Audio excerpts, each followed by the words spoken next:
All right, thank you, everyone. Thanks for coming to our Crypto and Sports panel. My name is Dabir. I'm the Vice President of Business Development at FTX. I'm extremely excited to have all these gentlemen on the stage here. I'm just going to turn it over to them to introduce themselves one by one. So, Apolo, please kick us off. My name is Apolo Ohno. My previous life, I was an Olympic athlete for the U.S. for like 15 years. Retired in 2010 and got involved in crypto. I now lead the team at Tribe Capital, and we invest into early stage projects and founders. Udonis Haslem, three-time champ. In my previous life, I used to play basketball, but now I'm kind of like a nerd. I'm a sponge, and this has just been an exciting ride for me, learning crypto and just all the connections I've been able to make. So this is the next phase for me, and it's just a pivot to get involved in this world and understand everything. My name's Jonathan Lerner. I'm with the Washington Nationals, part of their ownership group, and I lead all of our blockchain-related, I call it integrations at the team level. And I've been investing in the space for a few years, and it's been a ride. I'm Noah Garden. I'm with Major League Baseball. I've been here 22 years, started at MLB.com way back in 2000, and currently Chief Revenue Officer and oversee all the business for the league. Hi, my name's Dominic. I work in the partnership team at Mercedes Formula One, and my role is to find new partners for the team and to work with those partners through the life of their contracts. I've been in motorsport for about 5 years, but most of my career was in media and advertising before that. So in a way, slightly new-ish to big sports, but loving it. Excellent. So Dom, let's start off with you, and we can kind of work our way down here. But my first question is related to the fan experience. How is fan behavior changing, and what is tech and culture sort of doing and evolving with what fans want out of the game? So I think fan behavior, or what they want, is much more proximity. Get closer to the action, get closer to the team, get closer to who we are. And if you think back, not that many years ago, let's say 12, 15 years ago, your only interaction really with Formula One would have been to watch a race on a television screen, or maybe to read something in the newspaper, and that was about it. Now we're doing 500 pieces of content a race, or at least over a race weekend. We're reaching 150 million people with that over the weekend on social media, and people are clamoring to get closer and closer and closer. And I think that's really where a lot of what we're working on with FTX is going to be in that fan engagement piece. And we're really looking forward to talking about that and showing you what the plans are in time. No announcements tonight. And Noah? Listen, for us, it starts with the athletes on the field, right? Everybody comes to see the product day in and day out. You take a step back from that for our fans, it always, for leagues or teams, you have to provide innovation, right? And if you look back, at least for where Major League Baseball was, we were the first to be on radio, first to be on TV. You move forward, we were the first to stream games in 2002. There's always something new that you have to keep up with. This is just another piece of that, and the technology that it provides in the crypto space for us, and what it could be for the future of helping our fans have a seamless experience within the park and even outside the park as they want to get closer to the athletes and the teams. It just is opening up a lot of new doors for us. Yeah. Great.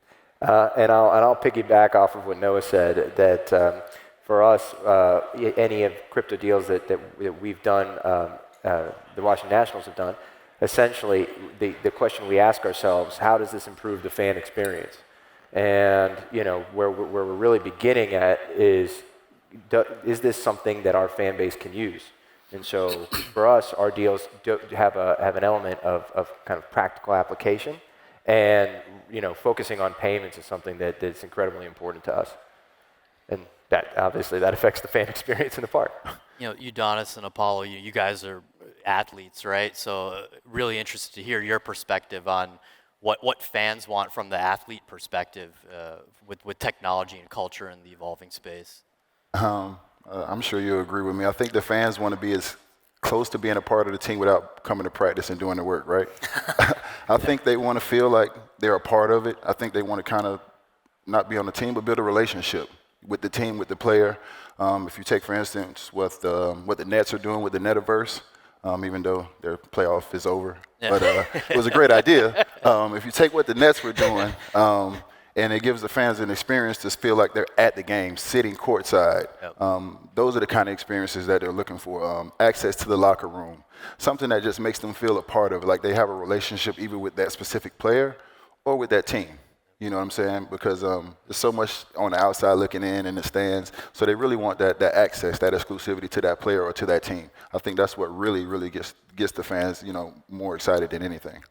I think something that's interesting is you peel back like the kind of layer of participation and engagement that fans want, what they used to have in terms of access, how we've seen social and all of the apps give access in real time, either through Twitter, either through Instagram, through YouTube, in some semblance of like an engaging fashion, although it's somewhat policed and monitored.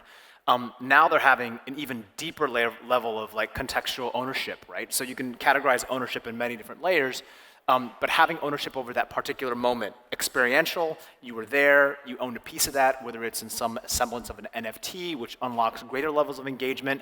And I think the next generation of both fans and consumers who are fans of individuals in sport, of teams, of what that brand represents and is, it just gives all these different ancillary means of not only revenue, but also it kind of unlocks this really unique aspect of what happened before. It was just kind of like, creator-led, you've got star player who's kind of speaking at the audience, and then now there's this kind of community ownership model where I feel like I'm a part of that particular athlete, again, without like doing the training and such, but you're there in real time.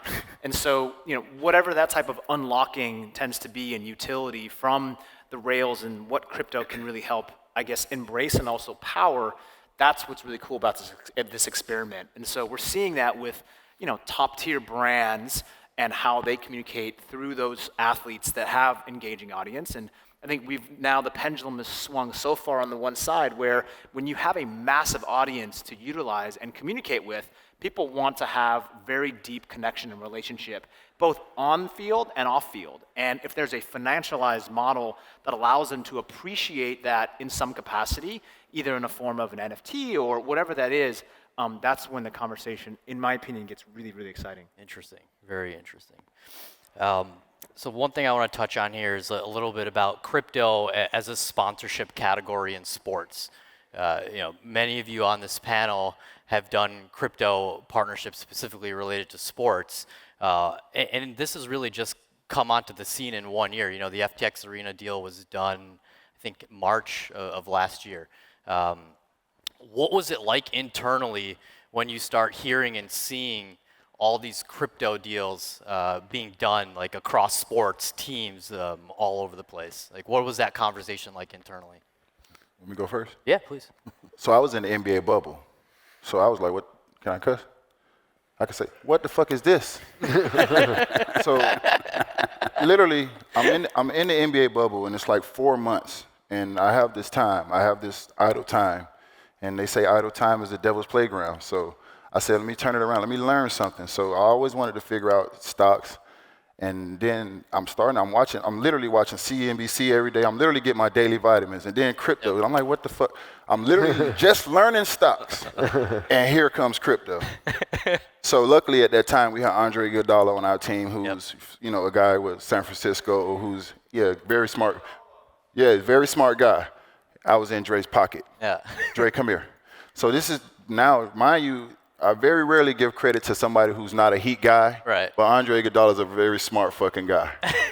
Steph Curry is as well. Yeah. When we talk about the NFTs and we're talking about what people are following and what people are doing, I think Steph Curry and his team is doing a great job of the memorabilia and providing access to the fans and different opportunities just to be a part of his journey. Breaking the 3-point record. I think they're doing a great job. But for me, I didn't know what the hell was going on. So I studied as much as I could, and fast forward, I get out of the bubble. The plan, God has a plan, and FTX is taking over the Miami Heat arena. Right. And I'm been the longest. I'm the oldest guy on the team. Everybody know I'm like 50. So they say, okay, we're changing the name. You probably the only guy that's been here when we had the first name, so we'll keep you for the next name. And I say, okay, cool. Now they're saying FTX. So I'm saying, this name rings a bell. Where have I heard this name before? Sam walks in. I know that guy. I know that guy. Now fast forward and everything is starting to make sense to me. Literally, right after we changed our name over from the Miami Heat Arena to the FTX Arena, I hit Sam with questions. What the hell is this coin? What the hell is this coin? I don't understand this. What is a Navy coin? What is an Army coin? What the hell is this? He looked at me and he said, you really want to understand? I said, yeah. He said, well, if you got time, I'll explain to you. So we spoke a little bit more later. Fast forward a couple days later, we had lunch at my restaurant. And I literally hit him with all the questions that I literally couldn't understand in the bubble. Market cap, what makes a coin this, what backs a coin, all these different things. And through that, conversation, I was able to learn a little more. But for me, I just had questions. I'm a sponge, and everything happens for a reason. Literally 4 months ago, I'm in the bubble, scratching my head, and next thing you know, I'm next to the smartest crypto person in the world. I would not pass that opportunity up to fire off questions. Yeah. And I fired them off. And great fast plan. forward, it just worked out the way it did. That's awesome, man, and we love it. We love having you as a partner, so it's a great journey. Thank you.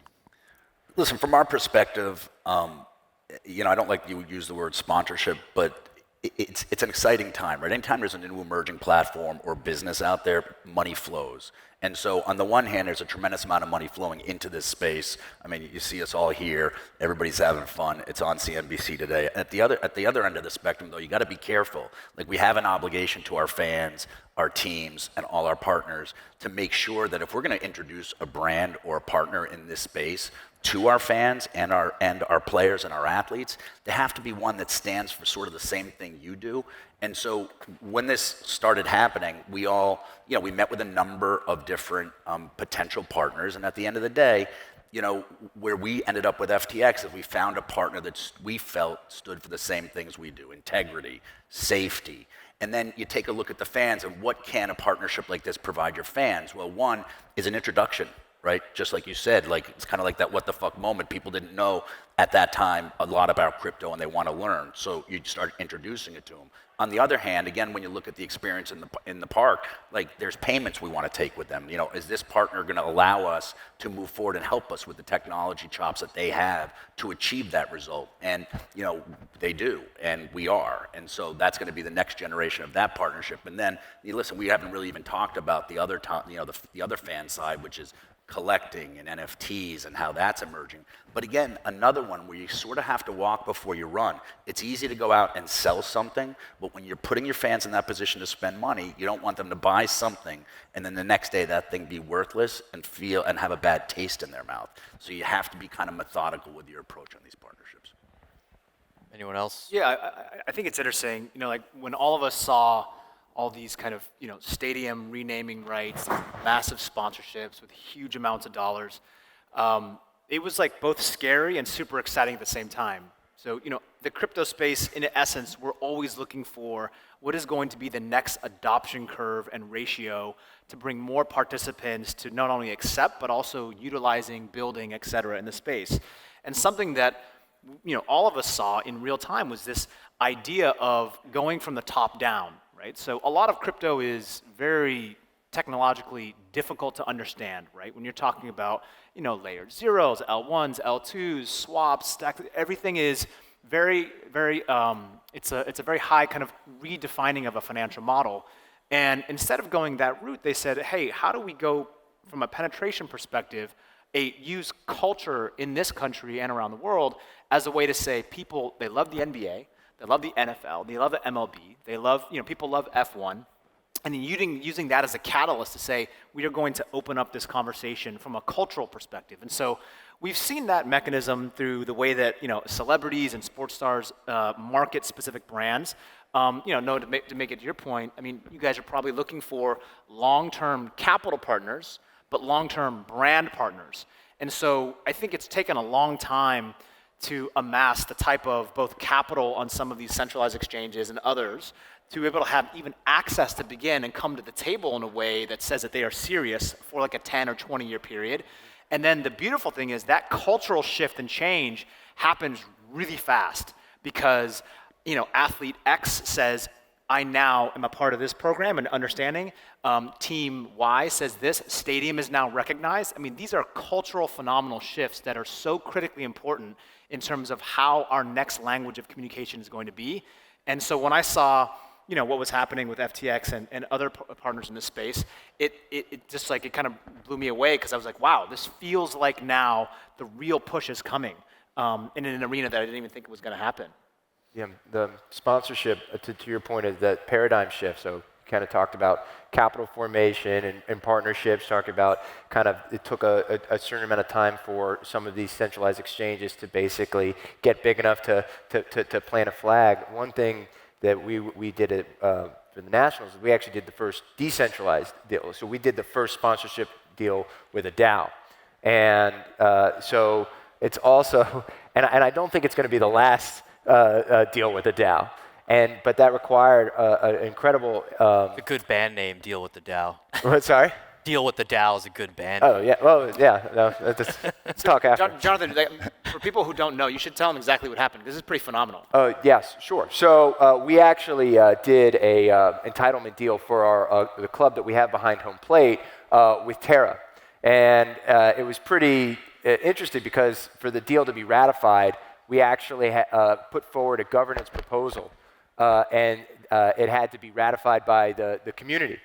And then, there was a sense of radical transparency because all of the deal terms were essentially in the governance proposal.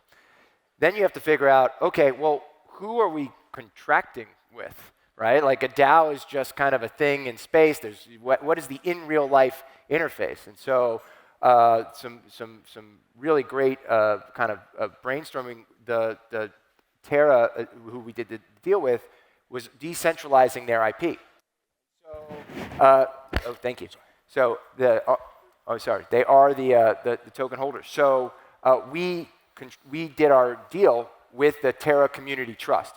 So, but there was a chance when we were watching the governance vote if it was actually going to pass or not. But it was the fastest vote that passed. It was like 97%. It's very groundbreaking. Yeah, but there was a moment where, I mean, you're talking about a major league team's front office watching an on-chain governance vote and following the community in real time as they're commenting on deal points, which we actually did take into account and make some adjustments and some clarification. So that level of engagement, that many people at one time, that directly, that was something really powerful, and it's partly the technology and also partly the culture of the space. And what was how did the vote fare out? What was the percentage? It was 97% in favor. Perfect, amazing. Dom, do you want to mention just sort of what it was like internally thinking about partnerships with the crypto industry? So how it felt to me when we started seeing all this coming, if that was the original question, was I had this fear of missing out. I have to say, there was this wall of money and companies, brand names, which I'd never heard of, coming into sport generally. And we as an organization were extremely reluctant to get involved, I have to say, from 2 points of view, really. One was, it was an area we just didn't understand as an organization, so there was that sort of reticence to engage. But more importantly, it was that we couldn't really see what crypto companies could do for our sport and for our relationship with fans. So we had to figure that one out. And then secondly, on the other side, it was this really fear of who are these organizations? Are they real organizations? These are companies that didn't exist 5 years ago, sometimes, well, in your case, 3 or 4 years ago. So how do we know who we're getting into bed with? And is that we are brand custodians for Mercedes, so we have to be really sure who we're getting involved with.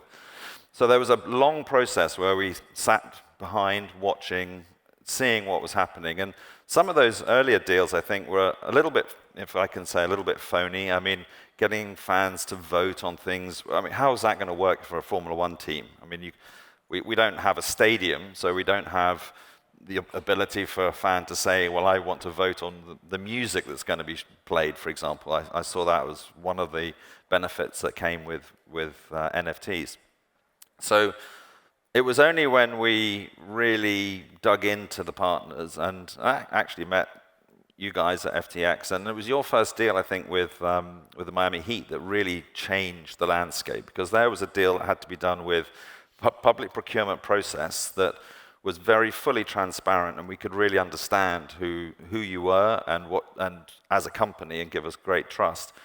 And then the second point, and I think you mentioned this, Noah, is a meeting of minds and values, and we want to do the same thing together at the same pace. We're not being told what to do.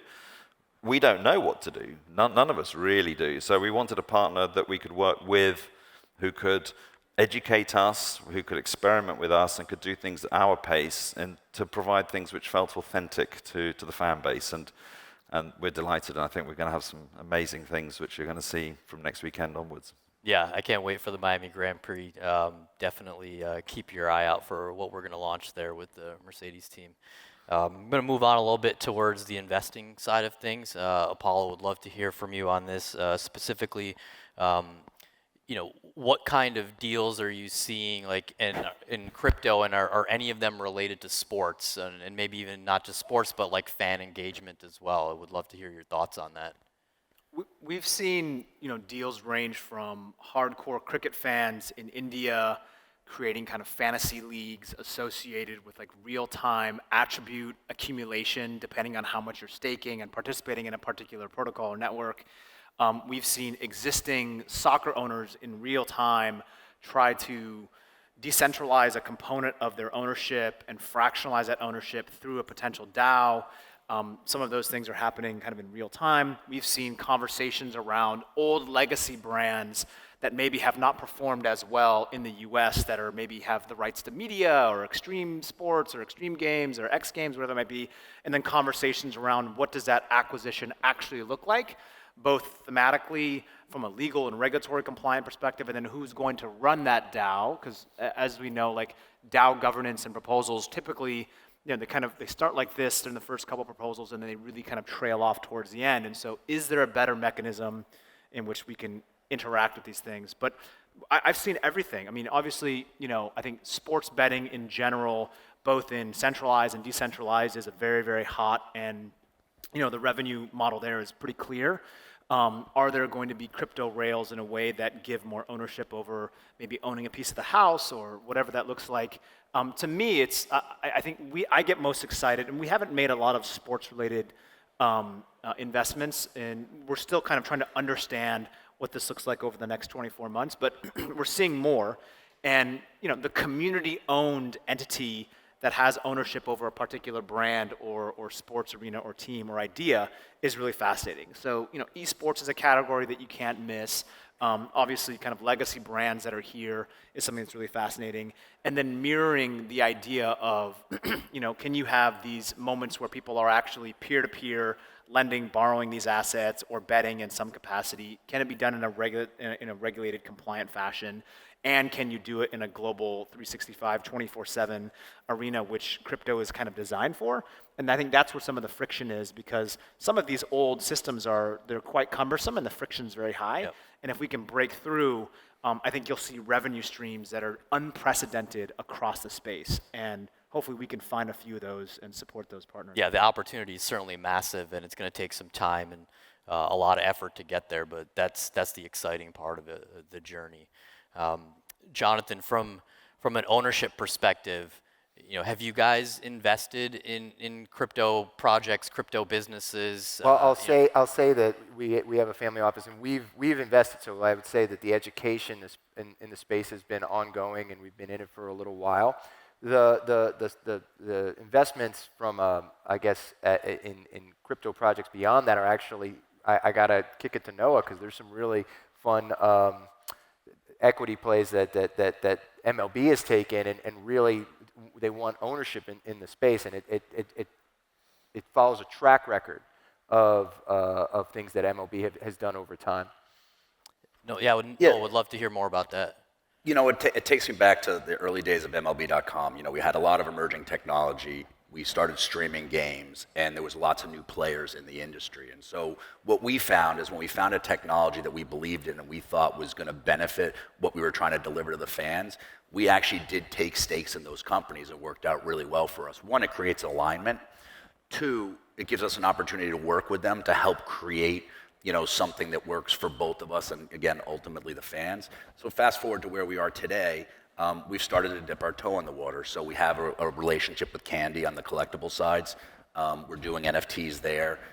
We have our new Tops deal We now have equity there as well, and a big piece of that deal centers around NFTs and the future of collecting. Listen, I'm a huge baseball card collector. I mean, my wife hates the fact that I take up rooms in the house with them. But if I watch my 9 and my 11-year-old, when we started, doing virtual cards, NFT cards, like watching them just sit there, pound away, buy, it opens your eyes to sort of like the future of this. And certainly how it connects to a younger generation. So we have equity there too. So I would say more to come in that space. We are generally very active. And Udonis, from your perspective, I'm sure people are always interested in working with you. Have you seen any opportunities, or is that an area you could see yourself getting deeper into? No, I think for me, I wouldn't say majority, but I would say all my partnerships or relationships are based on authenticity. I have to sit down, you know what I'm saying, and I have to have, a conversation, and the goals have to align with my goals. I think the easiest thing, to work out with FTX was, Sam gives away a lot of money to the community. Yeah. You know what I'm saying? That was the easiest thing. So, when FTX came to Miami, the conversation went from asking all these crypto questions to, hey, you like to give away money, let me take you to the hood and show you where you can put it. Yeah. You know what I'm saying? You don't have to look at a computer screen. You don't need statistics. I'm your statistic. I'll show you where your money can go and help this city. So obviously it's a very exciting time to be in Miami, but there's still a lot of little people there that need help. And that was a conversation that, sparked the relationship between, FTX and myself. But for me, it's got to be authentic, and it's got to align with my goals. Everybody knows I'm born and raised in Miami. I'm a Miami kid. 3 championships. So much has been given to me, from that city. But, with that, to whom much is given, my mother always said much is required. So I have this platform to do so much for people that I grew up with, provide jobs for people that I went to school with. I've hired people's moms, so I've helped so many people. So the opportunity for this partnership with FTX really just aligned with my goals and who I've become. I've pivoted from a basketball player a long time ago. I'm still on the basketball court, but it's like the shepherd and the sheep. You know what I'm saying? The sheep out front, they're young, they agile, they athletic, and the old shepherd leading from the back. And that's me. You know what I'm saying? So I've pivoted to the shepherd and let the sheep lead from the front. But my true passion right now is, impacting my city. You know what I'm saying? Beyond the game of basketball, I've gotten rings. That was fun. You know what I'm saying? But I just have a new vision and a new passion now. And for me, it's authenticity, it's relationship, it's loyalty, and it just aligns with everything that I'm about. I appreciate that. Just a quick shout out to your program, UD Kids. What you do for them. I had the privilege of participating in that, and just had such a great time with that program that you put together. Yeah, affordable housing. We've just done so many things, and through the partnership with FTX, it's just continuing to get bigger and better. It's just growing, and for me, that's probably the biggest ring that I can get. You know what I'm saying? Because at the end of the day, that city means everything to me. You know what I'm saying? My grandmother's still there. Everybody that I grew up with is still there, and it sucks sometimes to be at this big platform and see the people that you grew up with and that you love so much struggle. So I've gotten this platform, and I've been able to change that, and it started with FTX. I love it. Sort of. Oh, thank you. All right, I'm going to jump to some questions that I got from Twitter, so these should be a little interesting.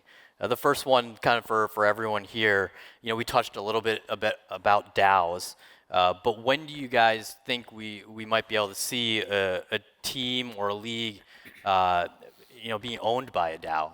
Is that possible? Like, do we have a rough timeline on an estimate, on a ballpark on when something like that could happen? Listen, I think anything's possible. I can tell you that, from baseball's perspective and probably the other major sports, when you have an owner or somebody that buys the club, they have a civic responsibility to the local area, not only the area, as you talk about the city, the fans. There needs to be transparency for that, which is very important. You need to know who it is, who owns it, what type of people they are, increasingly transparent. So I think, a little that's hard for us to envision for us now. But if I look to some of the up-and-coming sports, let's take esports, for example. Let's take lacrosse as a possibility. There's different opportunities there because there's a need for funding.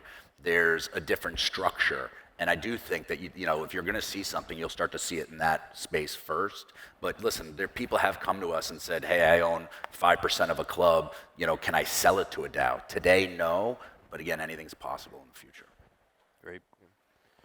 And I would just say, I think that we will see a greater variety of deals with DAOs. You know, I think that fractionalizing ownership is an interesting concept, but I just think there are so many other types of deals that are mutually beneficial, where DAOs kind of have a real life interface and real world impact.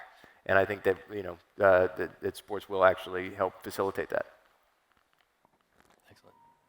Any thoughts on DAOs? I mean, there was about a year and a half ago, we were having kind of deeper conversations with the U.S. Olympic Committee and some of the IOC, the International Olympic Committee members, around how these particular Olympic sites are selected, right? Whether it's going to be in 4 years or 8 years, who is a part of that process, why or how does a particular subset of the population, is that vote real? How do people have like real ownership because it's their home? They have the economic rise or downturn post-Olympic Games, and then everything associated. So I think transparency is obviously really important, and crypto can provide those rails and platform to give people a vote, but people still have to go and actually do those things. So governance is something that's been around for a very long time, and I think it's you know, even in the U.S., you know, we've got all this population of people, but still only a fraction of that is out there voting. So we want to make sure that people are incentivized in a certain way that they know is going to impact them, and they feel like that vote can actually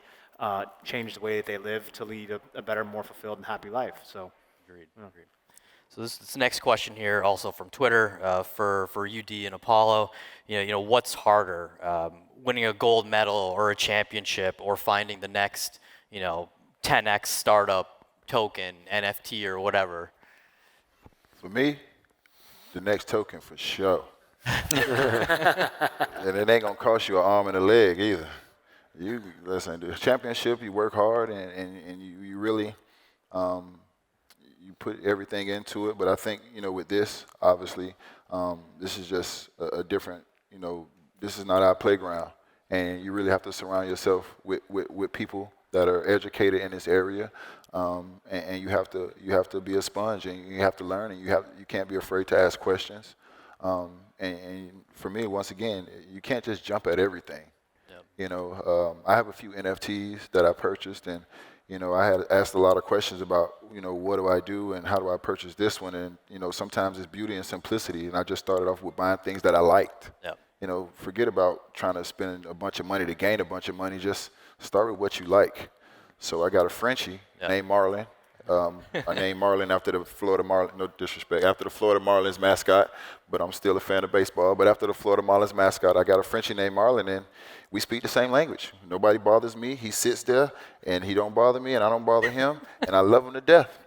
You know, and so my first 2 Frenchies were the fancy Frenchies, and I bought about 3 of those, and those are just something that I like. So for me, when it comes to those kind of things, I just try to keep it simple. I look at things that I like, and I take interest in, genuine interest, and that's how I start, you know, for me.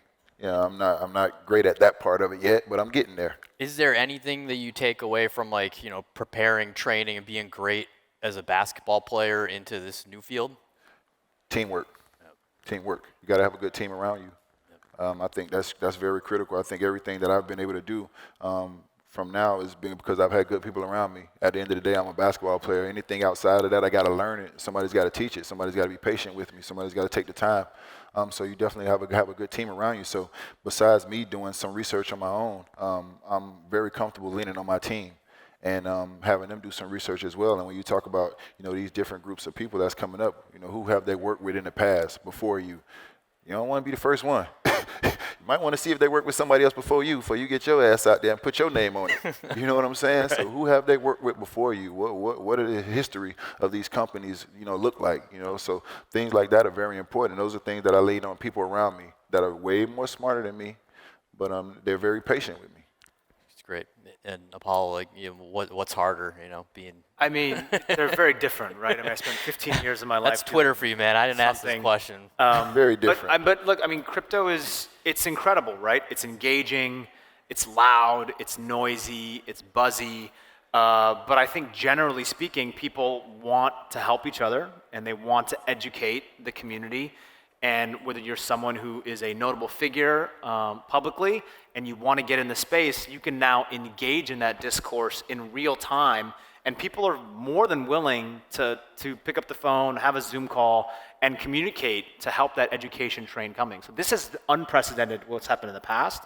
And I think it's awesome that we're seeing more and more notable figures around the world participate in this space. We need that. We need more education. And as the space grows, it will mature, and you'll see different iterations of where and how people are spending their time, energy.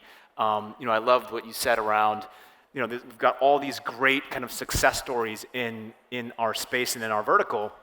And as a part of that, the underlying kind of great do-good mentality is very powerful for the community. So when you want the top-tier stack of cultural shift and phenomena on the most successful companies in crypto that trickle all the way down to people who don't even know what crypto is, but they're being impacted because of that, that's when we know we're actually doing a very, very strong, going outside of the natural recursive model that crypto currently is in today, and we're helping to solve real-world problems. Because let's face it, many projects, if they disappeared tomorrow, they wouldn't affect the person in a different part of the world, or a person that maybe lives nearby your house. And so how do we impact them in a way where, yes, we all want to be high performers, we want to win, we want to do very good, and we also want to deploy that in a way that we can help others learn and break free from an old legacy-based system, perhaps that has handcuffed or chained or paralyzed that person's personal growth in certain parts of society. And crypto, in my opinion, is a part of that conversation and answer. Great answer. Great answer. And we're almost out of time here. I just want to ask one quick question. Also, this one came from Twitter to my friend Dom over here. When Lewis go fast? Well, Lewis is fast. He's always fast. He's a 7 times world champion, and he's sadly not yet in a car that's making him as fast as Max or Charles or Carlos or Lando or the others. But I mean, it's a development race. Formula One is the most difficult technological sport on the planet, and you make one tiny little false avenue. If you go down with your design in one area that's not absolutely perfect, you have a big penalty on the racetrack, and we're coming from behind, I have to say. But George is doing well.